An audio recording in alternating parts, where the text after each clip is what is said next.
విశాఖ జిల్లా గాజువాక పట్టణంలోని దుర్గానగర్ కణితి బ్యాలెన్సింగ్ రిజర్వాయర్ వద్ద భగీరథ మహర్షి జయంతి వేడుకలు ఆదివారం ఘనంగా జరిగాయి. వెనుకబడిన తరగతుల సంక్షేమ శాఖ ఆధ్వర్యంలో ఈ వేడుకలను నిర్వహించారు. ఈ కార్యక్రమానికి ఆంధ్రప్రదేశ్ రాష్ట్ర బీసీ సంక్షేమ శాఖ మంత్రి సంజీవరెడ్డి, సవిత, అలాగే టీడీపీ రాష్ట్ర అధ్యక్షులు గాజువాక ఎమ్మెల్యే పల్లా శ్రీనివాసరావు ముఖ్య అతిథులుగా హాజరై భగీరథ మహర్షి విగ్రహాన్ని ఆవిష్కరించి ఘనంగా నివాళులర్పించారు. ఈ సందర్భంగా మంత్రి సవిత మాట్లాడుతూ ఆ మహనీయుడిని స్మరించుకోవడం మనందరి బాధ్యత అన్నారు. పూర్వ పితామహులకు స్వర్గప్రాప్తి కల్పించడానికి భగీరథ మహర్షి దివి నుంచి గంగను భూమిపైకి వచ్చేలా చేస్తే మన కలియుగ అపర భగీరథుడు సీఎం చంద్రబాబు నాయుడు సాగు త్రాగునీటి ప్రాజెక్టుల నిర్మాణంతో రాష్ట్రాన్ని సస్యశ్యామలం చేస్తున్నారని కొనియాడారు. భగీరథుని జయంతి సందర్భంగా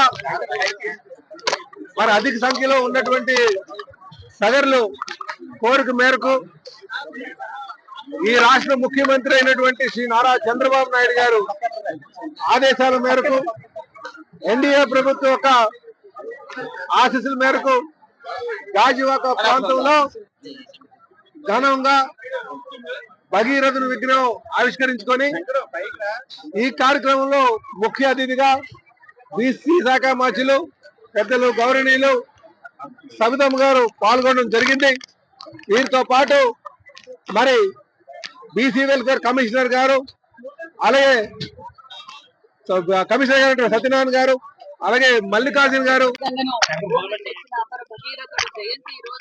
ఒక పక్క భగీరథ గారి విగ్రహం ఏర్పాటు చేసుకొని ఈ రోజు భగీరథ జయంతి చేయడం నిజంగా చాలా ఆనందంగా అనిపిస్తుంది. ఎందుకంటే ఈ బడుగు బలహీన వర్గాన్ని గుర్తించిన ప్రభుత్వం ఎన్డీఏ ప్రభుత్వం 2019లోనే సగరులకు ఒక జీవో కూడా ఇచ్చి ఈ భగీరథ జయంతి ఖచ్చితంగా గ్రాండ్ గా స్టేట్ ఫంక్షన్ గా చేయాలని 2019లో మాన్యశ్రీ ముఖ్యమంత్రి చంద్రబాబు నాయుడు ముఖ్యమంత్రిగా ఉన్నప్పుడు ఈ స్టేట్ ఫంక్షన్ కూడా విజయవాడ కళాక్షేత్రంలో కూడా పెట్టుకొని ఘనంగా జరిపాం. మరి గత 5 సంవత్సరాలుగా గాలికి వచ్చిన వారు గాలికే పోయారు. ఇలాంటి కార్యక్రమాలు ఏమీ చేయలేక సగరులు చాలా బాధపడుతూ ఉండేవారు. ఎందుకంటే వాళ్ళ మనోభావాలు దెబ్బతీయకూడదు, వాళ్ళ మనోభావాలని గౌరవించే ప్రభుత్వం ఎన్డీఏ ప్రభుత్వం, బడుగు బడిగిన వర్గాల కోసం ప్రభుత్వం ఎన్డీఏ ప్రభుత్వం అని కూడా తెలియజేస్తూ మరి ఈ సగర అంటే భగీరథ జయంతి ఈ రోజు స్టేట్ ఫంక్షన్ గాజువాక వచ్చిన తర్వాత ఇమీడియట్ గా సుమారుగా 2000 కోట్ల పైచీలతో మనకు రుణాలు ఇవ్వడంతో పాటు ఇప్పుడు ఆదరణ 3 పేరుతో కూడా సుమారుగా 1000 కోట్లు మనకి ఈ బడ్జెట్ లో శాంక్షన్ చేయడం జరిగింది. మీ అందరికీ తెలుసు, సుమారుగా లాస్ట్ ఆదరణ 2018లో చేసినప్పుడు కూడా సుమారుగా ఒక 17 నుంచి 18 రకాల అప్డేట్స్ అంటే ఉత్పత్తులకు సంబంధించి అందరికీ మేలు జరగాలి, అలాగే వాళ్ళ ఉత్పాదకత పెరగాలి అనే ఉద్దేశంతో వాళ్ళకి పనిముట్లు అందజేయడం జరిగింది. మళ్ళీ సీఎం గారి ఆదేశాలతో మరింత అధునాతనమైన పనిముట్లు గ్యాడ్జెట్స్ ఏవైతే ఉన్నాయో అవన్నీ మనం క్రోడీకరిస్తున్నాము. అంటే ప్రతి జిల్లాలో కూడా మీటింగ్లు పెట్టి అన్ని కుల అసోసియేషన్లు, అలాగే కుల పెద్దలు, ఇతర ఆర్గనైజేషన్ సహకారంతో ఇప్పుడు వాళ్ళు వాడుతున్న ఆధునిక పనిముట్లు ఏవైతే ఉన్నాయో వాటిని తీసుకొని వాటిని మళ్ళీ క్రోడీకరించి ఏ రకమైన పనిముట్లు మీకు ఇస్తే మీ ఉత్పాదకత పెరుగుతుంది, ఆర్థికంగా మీకు వెసులుబాటు కలుగుతుంది, అలాగే మీకు పరకాప్త ఇన్కమ్ అనేది ఏ విధంగా పెంచుకోవాలనే ఉద్దేశంతో ఇప్పుడు అన్ని ఏర్పాట్లు వేగంగా జరుగుతున్నాయి. ముఖ్య కారణమైన స్థానిక ఎమ్మెల్యే గారికి ప్రత్యేక ధన్యవాదాలు తెలియజేస్తున్నాను. చాలా కాలం నుంచి కృషి చేసి దాదాపు ఇప్పుడే చెప్పారు బతికి వచ్చినప్పుడు 7 సంవత్సరాలుగా కృషి చేస్తున్నాము.